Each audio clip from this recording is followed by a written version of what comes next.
Welcome back, troops. Let's Tab 59. I've got gloves on. What's that all about? I was sent these gloves actually by one of my subscribers, a guy called Don. Sent me a nice pair of American issue. Don, I think they said they were pilot's gloves, American pilot's gloves, I can't remember. But they're very nice, not too thick and bulky. Anyway, supposed to have had snow. Didn't happen. Big yellow warnings right across the country. Lincolnshire's going to get it, they said. Maybe North Lincolnshire did. I'm on the east coast here. Nothing. Not even a spit. Funnily enough, yesterday morning, I had to take Lytton to school. Went out to get the car, covered in ice. I had to really scrape it. But no snow. Had a bit of rain last night. It was quite a cracking day, look. Bit of blue sky coming through. That's the thing with us, everyone moans about the weather, don't they? Us English are great, us British. We're great at moaning about the weather. Don't know what that's all about. Now, when we do get snow, sometimes it can be quite bad. We haven't had it for a while, not round here anyway. I know you guys up in Scotland, parts of Wales maybe, north of England, Cumbria, you seem to get a lot more snow than we do. I can't remember a white Christmas. I think the last white Christmas I remember was probably out in Germany. I can't remember the last white Christmas in the UK. Not for where I've been living anyway, mainly down south. But when we do get snow, everything stops. I heard on the news this morning, 250 schools have been closed. I used to go to school in the snow. What's that all about? Brilliant. Took me longer to get to school to play than it. But it seems to be, when we get snow in this country, we're not prepared. UK's never prepared for anything, are we? Anything goes wrong, we're knackered.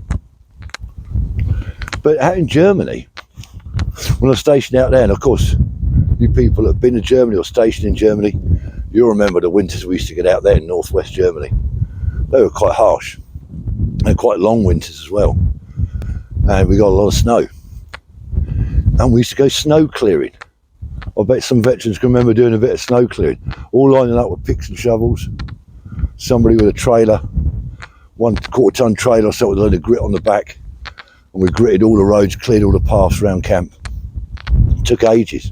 Horrible job, freezing cold, chipping away at packed down ice where the vehicle's been driving up and down it. But the other thing was, I think I mentioned this in a previous video, out in Germany, you used to have to clear the paths outside your property.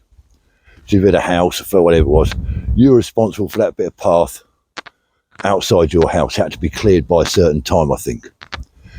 Well, of course, being in the camp, not only did we have to clear the internal roads around the camp with the pathways and grit them, but we used to also have to do the whole perimeter around the barracks.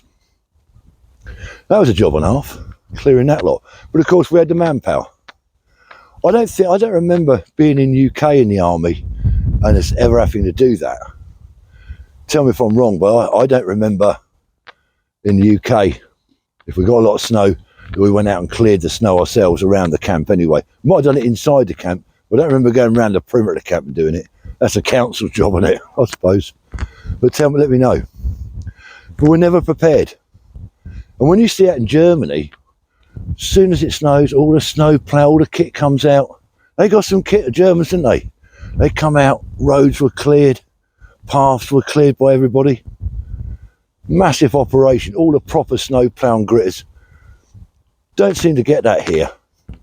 And I suppose it's because we don't get most areas of UK, not all. I know Scotland gets a lot of snow, but the rest of England, it's quite mild when it comes to snow. We don't have all that equipment, because if we were to invest in all that, most of the time it wouldn't get used, would it? These big snow ploughs just sit around doing nothing most of the year. These snow blowers or whatever, so we don't buy a lot of that kit. That's what it's about. We wouldn't use it enough, I suppose. But I know the farmers come out and do quite a bit of snow clearing. But yeah, we don't seem to. So hopefully you're not going too bad where you are. So this is not a planned video, as you can tell, because I'm waffling about the weather and about snow plough and snow clearing. But I just thought I was out doing a little tab because the weather's nice, a bit cold, but it's nice. And I thought I'd do a quick chat on that. The other day I did a video and I was talking about all sorts of bits and subjects, and I started talking about old school sergeant majors and what they were like, the stuff they used to come out with. And there was one little story I wanted to tell you that I forgot about, and it just popped back in my Swede. So I thought, right, I'll bring it up. So some of you remember when you were doing drill, this is the after basic training now. This is when you're at your unit, your battalion, your regiment, your squadron, whatever. Now and again, you'd have to do a big parade for something special. It might be the freedom of the town that you were posted in, or one of the towns that your regiment or whatever covered. And you'd have to start doing a bit of practice. Jubilee parades and stuff like that as well. We had a colour parade once, and whenever these parades used to come up, because we didn't do drill on a regular basis, and you got dicked for doing it, you got picked to be in this guard or whatever to do this parade, and you start to do your beat up training for that, a bit of extra drill with your sergeant major. They used to tell you, this is old SLR days, I don't remember it with SA80, but certainly with SLR, when you're doing the present arms or shoulder arms or whatever it was, they always wanted you to slap the rifle, make that crack sound.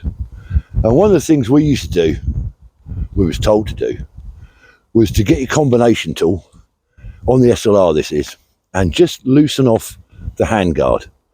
Most of the SLRs later on when I was there had plastic, black plastic handguards. There was the old wooden ones, I know, but you could do it with that as well.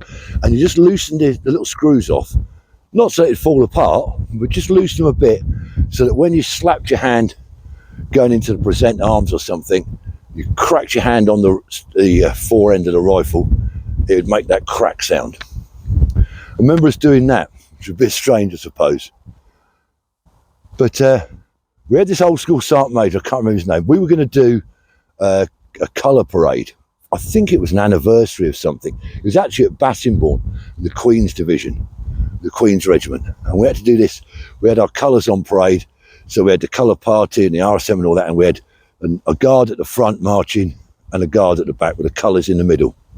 And we had to do this big parade and service. And during the build up to that, we went away to, I want to say it was Crowborough, but it might have been Nook Camp or somewhere like that, down in Wiltshire way, maybe, I can't remember. But anyway, we had to go to this place and do a couple of weeks drill, practicing for this parade. And the sergeant major was getting really, at the RSM it was, he was getting really upset with us because we weren't being sharp enough cracking the rifles with our hands, SLR. And he stood at the front and he got an SLR off one of the lads. "Give me a rifle, son." And he took the rifle. He said, "Look, you can hit this as hard as you like, you can't break it." And he started cracking it. He said, "You can't break this thing." And he threw it. He threw the SLR. Well, it hit the ground. It must have been with the little latches where the butt drops down. That opened. Out come the spring, recoil rod and spring. Out come the... It all just shattered everywhere. Bits of plastic, bits of metalwork flying. He broke it all right. Of course, we were in bits. He went absolutely ballistic.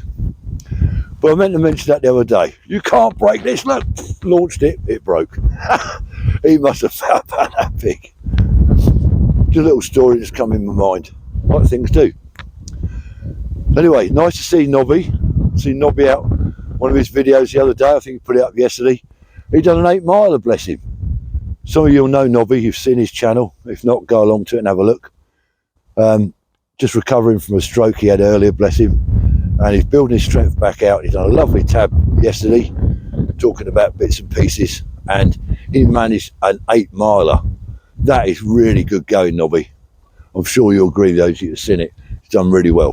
Anyway, that's my little chat. I can't stand around here talking to you. I've got tabbing to do. Look, I'm off. It's a lovely day. So, if you're new to my channel, please subscribe. I'm not saying do it. I'm saying consider it. Until the next time, troops. And you know it won't be long. Remember, let's tab.